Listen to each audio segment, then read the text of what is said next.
शिवण मालिकेच्या आजच्या भागामध्ये आपण पाहत आहोत की आता इथे सुभानराव बाहेरून आलेले असतात आणि त्यांच्या हातामध्ये एक मोबाईल असतो आणि ते आल्यानंतर गिरिजाला म्हणत असतात, ताईसाहेब हा मोबाईल तुमचा आहे का? तेवढ्यातच उर्वशी म्हणत असते, बघितलं, आत्तासुद्धा ही म्हणेल की हा मोबाईल माझा नाही म्हणून. आबासाहेब आणि रुद्र, मी तुम्हा दोघांनासुद्धा पहिल्यापासून हीच गोष्ट समजावून सांगण्याचा खूप प्रयत्न करते. ही मुलगी आपल्या घरामध्ये फक्त आणि फक्त तिच्या वडिलांना मारलंय आणि तिच्या वडिलांचा खून झालाय. तिच्या वडिलांसोबत आबासाहेब कशा पद्धतीने वागलेत ना, त्याच सगळ्या गोष्टीचा ती बदला घ्यायला आलेली आहे. हे सगळं मी तुम्हाला तेच सांगण्याचा खूप प्रयत्न करते. पण तुम्ही लोकं माझं काही ऐकायला अजिबातच तयार नाही आहेत. मी तुम्हाला कितीदा सांगते की तुम्ही माझं ऐकून घ्या म्हणून, पण तुम्हाला नाहीच ऐकायचं आहे. त्यावर लगेच आता गिरिजा म्हणत असते, नाही रुद्र प्लीज माझं ऐकून घ्या ना. हे बघा, मी तुम्हाला आत्ता काय सांगते ते ऐकून घ्या. मी खरं सांगते. तेव्हा मात्र इथे कोणीच काही ऐकायला तयार नसतं. आता रुद्र भडकतो आणि तो म्हणत असतो, एक मिनिट गिरिजा, प्लीज प्लीज शांत बसा. हे बघा, तुम्ही कशा वागताय, काय करताय हे जरा तरी कळते का तुम्हाला? मी माझ्या आबासाहेबांच्या विरोधामध्ये एकही शब्द तुमचा अजिबात ऐकून घेऊ शकत नाही. तुम्ही कसं बोलताय? आणि सरळ सरळ इथे मोनू गायब झालाय. त्याचा सगळा आरोप तुम्ही ते आबासाहेबावर का करताय? आबासाहेबांचा ह्या सगळ्या गोष्टीमध्ये काय दोष आहे? त्यावर गिरिजा म्हणत असते, हे बघा रुद्र, मी तुम्हाला अगदी खरं सांगते, बरोबरच सांगते, मी काही एक चुकीचं बोलत नाही आहे. मोनू मोनू मोनू त्या विहिरीत पडला होता आणि हे सगळं सगळं त्या सावीने केलेलं आहे, असं इथे ती बोलत असते. तेव्हाच आता पुन्हा इथे गिरिजा म्हणत असताना रुद्र म्हणत असतो, एक मिनिट, आत्ता असं कसं बोलताय तुम्ही? हे बघा, काही जरी झालं ना तरीसुद्धा तुम्ही असा अविश्वास दाखवून प्रत्येकावर संशय घेऊ नका. आणि मला माहिती ना, तुम्हाला हे लग्न करायचं नव्हतं. तुमच्या हे लग्न मनाविरुद्ध झालेलं आहे. हे सगळ्या गोष्टी मला माहिती आहेत. पण प्लीज तुम्ही असा अविश्वास दाखवू नका. आता तेवढ्यातच पाठीमागून मोनू आलेला असतो. आता मोनूला पाहिल्याबरोबर गिरिजा पाठीमागे पाहते आणि सगळ्या प्रश्नांची उत्तरं इथे रुद्रला मिळालेली असतात की गिरिजा फक्त आणि फक्त इथे भासच झाला होता आणि मोनूला काहीच झालेलं नाही आहे.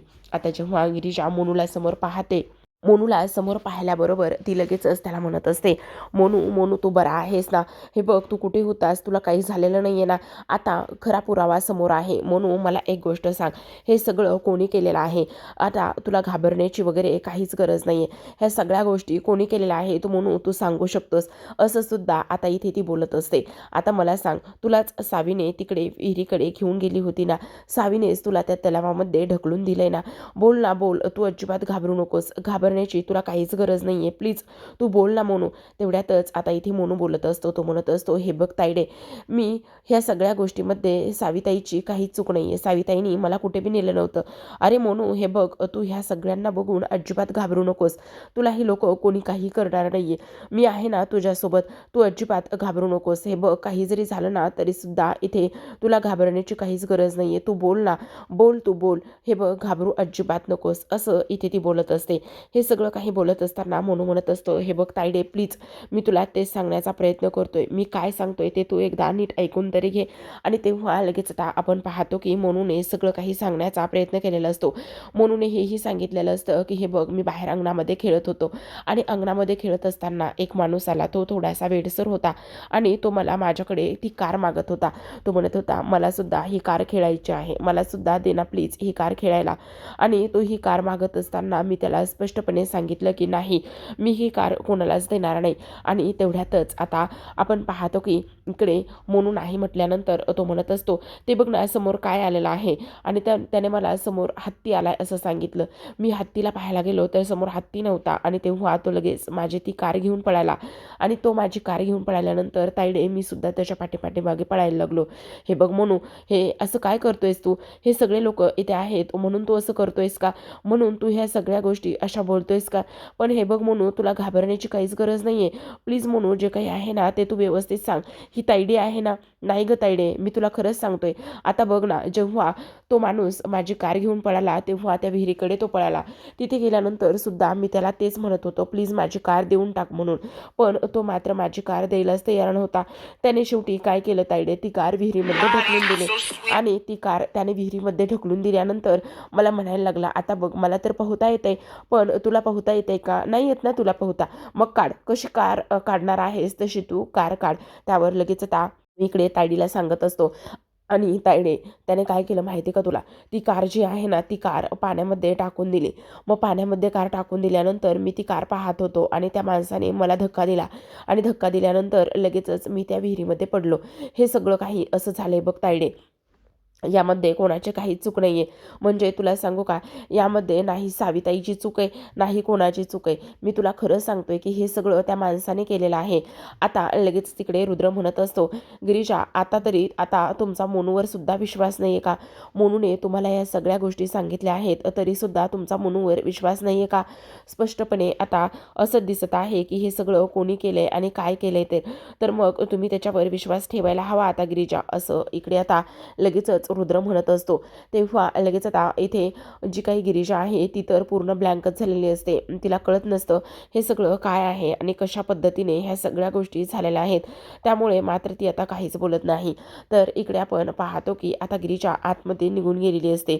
तर जो काही आता आपला नागेश्वर आहे तो नागेश्वर मात्र म्हणत असतो, इथे बहुतेक त्यांचे वडील आत्ताच गेलेले आहेत, त्यामुळे त्यांना काय करावं आणि काय नाही ह्या गोष्टी अजिबात कळत नाही आहेत. पण मी काय म्हणतोय, हे बघा तुम्ही त्यांना थोडासा वेळ द्या, त्या नक्कीच बऱ्या होतील आणि त्याचबरोबर त्या पुन्हा पूर्वीसारख्या वागायला लागतील, असं इकडे तो म्हणत असतो. पण गिरीजाला माहिती असतं ती काही एक चुकीचं करत नाही, कारण हे सगळं कुणी केलेलं आहे तर हे फक्त आणि फक्त इथे नागेश्वरच घडून आणतोय आणि ह्या सगळ्या गोष्टीमध्ये तो मला अडकवण्याचा प्रयत्न करतोय, हे मात्र तिला आता समजलेलं असतं. आता वासंतीसुद्धा काहीच बोलत नाही, कारण वासंतीला जो काही नागेश्वर आहे त्या नागेश्वरच्या सगळ्या काही कुरापती, सगळ्या काही गोष्टी इथे माहिती असतात. आता वासंती तिला तिथून घेऊन जात असते.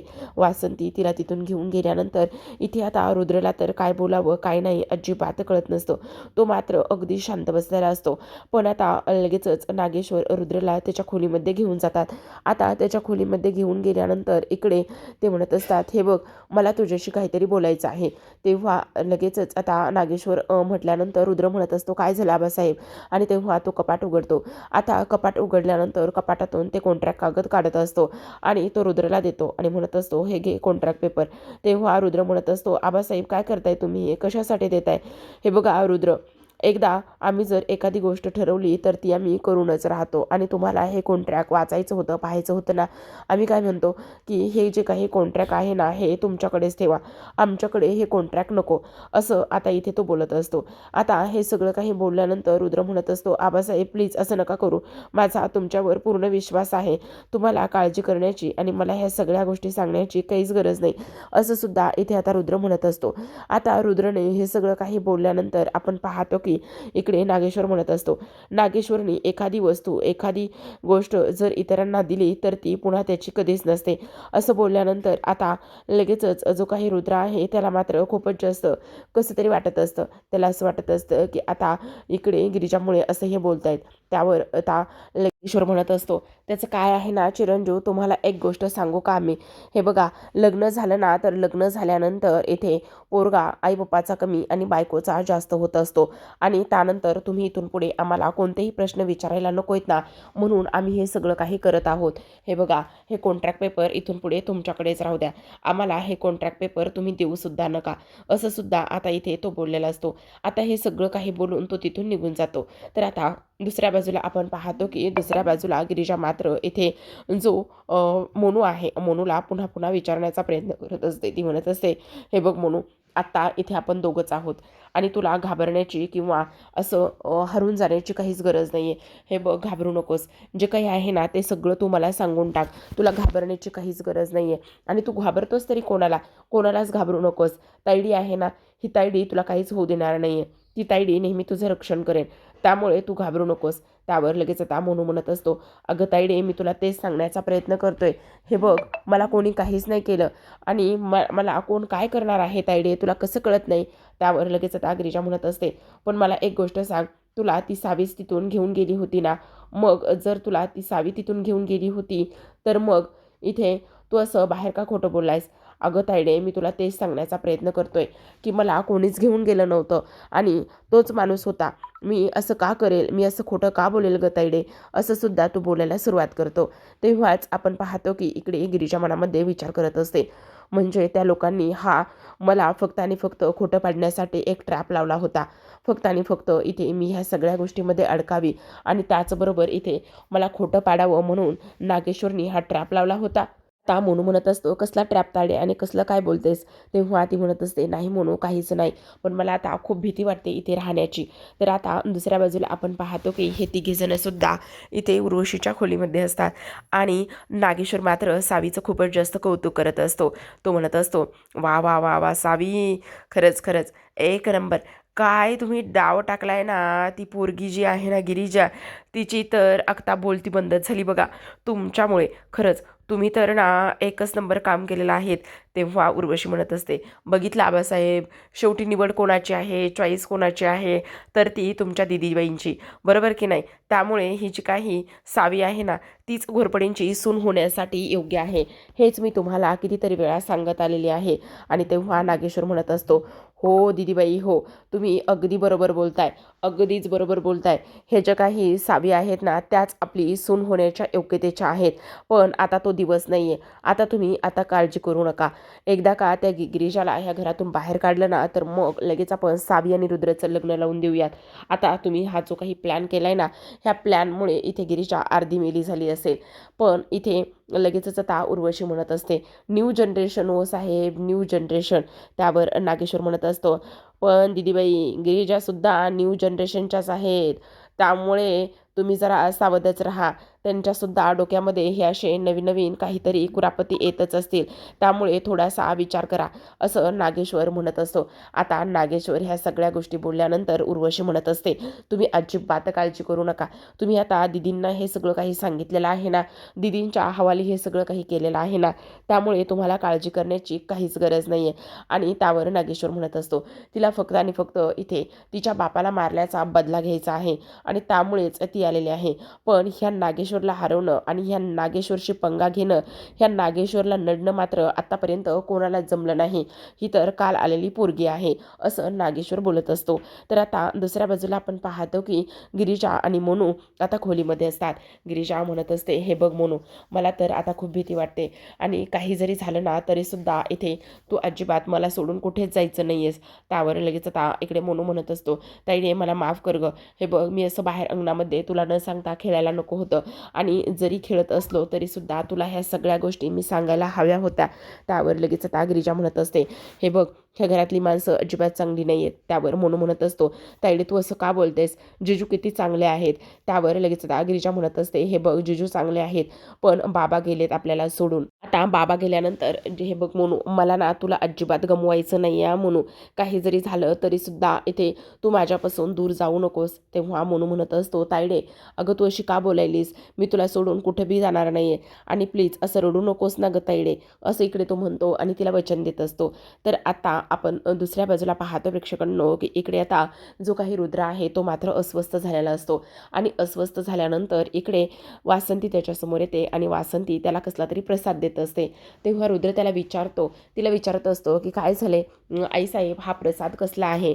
तेव्हा वासंती म्हणत असते, अरे रुद्र, त्याचं काय आहे ना तुला सांगू का, आता आपल्या ह्या घरामध्ये किती काय काय सुरू आहे ना, आणि त्यामुळेच मी मंदिरामध्ये गेले होते आणि मंदिरामध्ये जाऊन मी इकडे पूजा घातली आणि पूजा घातल्यानंतर घरामध्ये हे जे काही ग्रहदोष असो किंवा जी काही शांतीभंग झालेली आहे त्याकरिता म्हटलं पूजा घालून घ्यावी आणि म्हणूनच मी पूजा घालायला गेले होते, असं आता इकडे ती त्याला सांगत असते. आणि तेव्हा रुद्र म्हणत असतो, अच्छा, पण आई बघ ना, घरामध्ये हे सगळं काही वातावरण असं झालेलं आहे.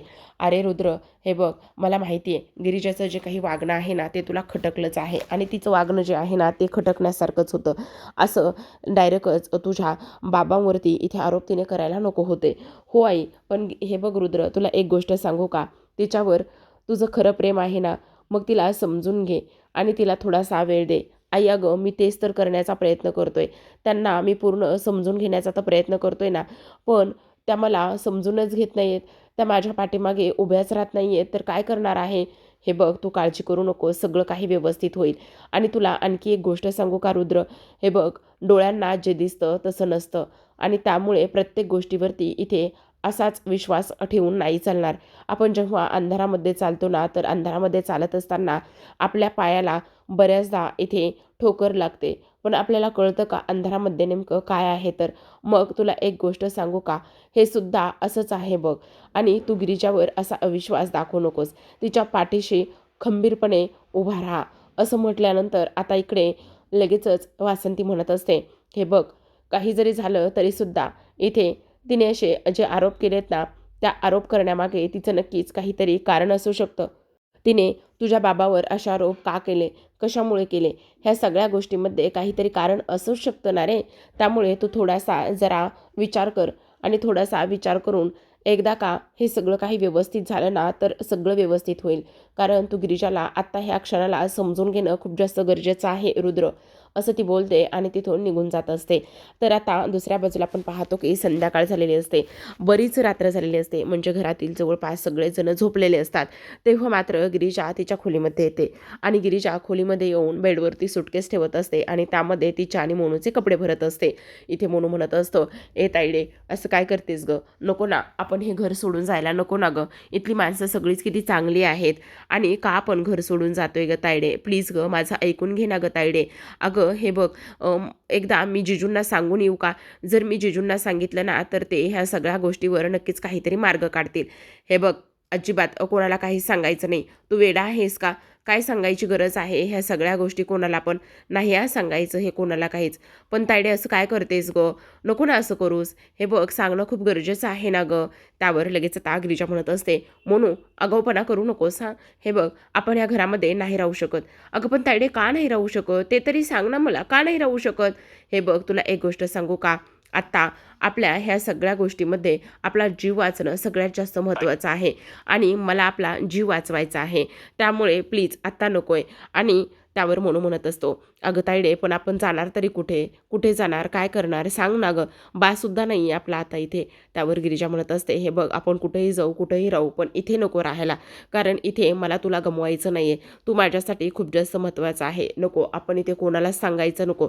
आणि तुला सांगू का, आत्ता आपण घराच्या बाहेर पडलोत ना, कारण आता सगळेजण घरातले जे आहेत ना, ते सगळेजण झोपलेले आहेत आणि ते सगळेजण झोपलेले असतानाच आपण इथून निघून गेलेलं बरं. कारण जर सगळे जागे असली ना, तर आपल्याला कोणीच इथून पाठवणार नाही आहे, असा गिरिजा विचार करत असते. आणि त्यानंतर विचार केल्यानंतर तिच्या मनामध्ये येत असतं, नाही, हा नागेश्वर मोनूला मारण्यासाठी आणि मोनूला माझ्यापासून दूर करण्यासाठी काहीही करू शकतो. त्यामुळे मला इथे राहायला नको. आता आपण पाहतो की गिरिजाला सगळं काही आवरून झाल्यानंतर गळ्यामध्ये घातलेल्या त्या मंगळसूत्राची आठवण येते आणि ते मंगळसूत्र पाहिल्यानंतर तिला तिचं ते लग्न आठवतं. लग्नामध्ये कशा पद्धतीने सगळे विधी झालेले होते, गिरिजाचं आणि रुद्रचं लग्न झालेलं होतं, हे सगळं सगळं काही तिला आठवायला सुरू होतं. आणि सगळं काही आठवायला सुरू झाल्यानंतर तरीसुद्धा ती मात्र काढता पाय घेत नाही. कारण तिला वाटत असतं कुठेतरी जाऊन रुद्रला आपण फसवल्यासारखं होणार नाही आहे का? पण नाही, नको. आता माझ्या मोनूचा जीव वाचवणं माझ्यासाठी सगळ्यात जास्त महत्त्वाचं आहे. म्हणूनच ती तिथून बाहेर पडण्याचा प्रयत्न करत असते. इकडे मोनू तिला कंटिन्यू म्हणत असतो, तायडे नको ना गं, तायडे नको ना, आपण कुठे जाणार आहोत? तायडे, मी तुला काय सांगतोय ते तरी ऐकून घे ना. आपण एकदा दाजींना सगळं काही सांगूया ना, ते सगळंच काही नीट करतील ना गं. हे बघ, दाजी माझ्यावर खूप जीव लावतात. मला ते खूप समजून घेतात गं तायडे. प्लीज तू ऐकून तरी घे ना गं तायडे. नको आपण असं इथून निघून जायला. पण गिरिजाचं मात्र पूर्ण ठरलेलं असतं आणि ती ह्या सगळ्या गोष्टी ऐकायला अजिबात तयार नसते. तर आता प्रेक्षकांनो, आजच्या भागामध्ये एवढंच. उद्याचा भाग खरंच खूप इंटरेस्टिंग झाला आहे. कारण उद्याच्या भागामध्ये आपण पाहतो की आता बरीच रात्र उलटलेली असते आणि तेव्हा गिरिजा आणि त्याचबरोबर मोनू हे बाहेर पडलेले असतात. आता बहुतेक ह्यांच्यावरती कोणतरी वॉच ठेवून असावं किंवा हे दोघीजणे घरातून बाहेर पडलेत हे उर्वशी किंवा सावीनं पाहिलेलं असावं. त्यामुळेच ही गुंड आता गिरिजाच्या पाठीमागे लागलेली असतात. आता जेव्हा जंगलामध्ये गिरिजा आणि इकडे जो आपला मोनू आहे ते जातात, तेव्हा चारी बाजूने गुंडांनी त्यांना घेरलेलं असतं आणि गुंड मात्र म्हणत असतात, काय गे, पळून चालली आहेस का? आता कुठे पळणार आहेस? आता स्वतःचा आणि मोनूचा जीव कसा वाचवणार आहेस? असं इकडे ते तिला बोलत असतात. तेव्हा मात्र गिरिजा लगेचच खाली बसते आणि खाली बसल्यानंतर हातामध्ये 2 मुठी माती घेत असते. इकडे रुद्र मात्र तिच्या खोलीमध्ये जाऊन पाहतो तर गिरिजा खोलीमध्ये नसते आणि त्यानंतर मोनूसुद्धा नसतो, कपडेसुद्धा नसतात आणि तेव्हा तो लगेचच आता इकडे गिरिजाला शोधण्यासाठी बाहेर पडलेला असतो. तर आता गिरिजाने इथे हातामध्ये माती घेतलेली असते आणि ती माती हातामध्ये घेऊन त्या गुंडांच्या डोळ्यामध्ये ती फेकत असते. आता गुंडांच्या डोळ्यामध्ये गिरिजाने माती फेकल्यानंतर लगेचच आता ती तिथून मोनूला घेऊन धावतच पळत असते. आता थोडं अंतर गेल्यानंतर हे लोकांचे डोळे थोडेसे बरे होतात आणि ते म्हणत असतात, ए पकडा तिला, धावा धावा, ती पळाली बघा. तेव्हा इकडे रुद्र देवीसमोर उभा असतो आणि देवीसमोर उभा असून देवीला प्रार्थना करत असतो की काही जरी झालं तरी सुद्धा इथे गिरीजा कुठे आहेत देवी आई, त्यांना सुखरूप ठेव देवी आई, काही जरी झालं तरी सुद्धा त्यांच्या जीवाला काही होता कामा नये देवी आई, असं रुद्र हात जोडून देवीला प्रार्थना करत असतो. हे सगळं माझ्यासोबत काय होतंय, गिरिजासोबत काय होतंय, मी गिरिजावर प्रेम केलं, मनापासून लग्न केलं, पण मग आता इथे त्या घर सोडून का बरं गेल्या असतील, जिथे कुठे असतील त्यांना ताकद दे आणि माझ्याकडे परत आण, असं रुद्र देवीकडे प्रार्थना करतो. आता सरते शेवटी गिरिजा, रुद्र तिथून निघून गेल्यानंतर गिरिजा त्याच ठिकाणी येते देवीच्या समोर. आता गिरिजा त्याच ठिकाणी समोर आल्यानंतर हे गुंड तिला दुरूनच पाहतात. आता गुंडांनी तिला दुरूनच पाहिल्यानंतर लगेचच आता गुंड म्हणत असतात, ए पकडा तिला, काही जरी झालं ना तरी सुद्धा आता ती इथून पळून जाता कामा नये. तेव्हा आता लगेच आपण पाहतो की इथे समोरून एक स्त्री तिला दिसते आणि तिच्या हातामध्ये औक्षणाचं ताट असतं. ते म्हणजेच की आपल्या मालिकेमध्ये आलेला नवीन ट्विस्ट, तो म्हणजेच की वर्षा उसगावकर. आता त्या समोर आल्यानंतर गिरिजा त्यांना म्हणत असते, वाचवा ना मला, वाचवा ना, ती गुंड माझ्या मागे लागलेली आहेत. तेव्हा लगेच आता इकडे ती म्हणत असते, हे बघ, शत्रू आहेत ते आणि तुला स्वतःचं रक्षण करावं लागणार आहे. मी आत्ता जर तुझं रक्षण केलं तर ह्यापुढे कोण तुझं रक्षण करणार आहे. त्यामुळे तू स्वतःचं रक्षण स्वतः करायला शिक. काही जरी झालं तरीसुद्धा त्यांच्यासोबत लढ आणि त्या शत्रूंवर मात कर, कारण तू नशीबवान आहेस पोरी, नशीबवान आहेस, असं सुद्धा आता इकडे ते बोलत असतात. आता ह्या सगळ्या काही गोष्टी ते बोलल्यानंतर गिरिजेच्या अंगामध्ये देवी संचारते आणि त्या गुंडांना मार बेदम मारत असते आणि स्वतःची मुक्तता करून घेत असते. तर आता प्रेक्षकांनो, हे पाहणं इंटरेस्टिंग असणार आहे की आता गिरिजा स्वतःला सावरून त्याचबरोबर अगदीच रणरागिणी बनवून त्या नागेश्वरचा पडदा कसा फाश करेल, सावी उर्वशी ह्यांना कसा धडा शिकवेल, हे पाहणं इंटरेस्टिंग असतं. तर पाहूयात उद्याच्या भागामध्ये. तोपर्यंत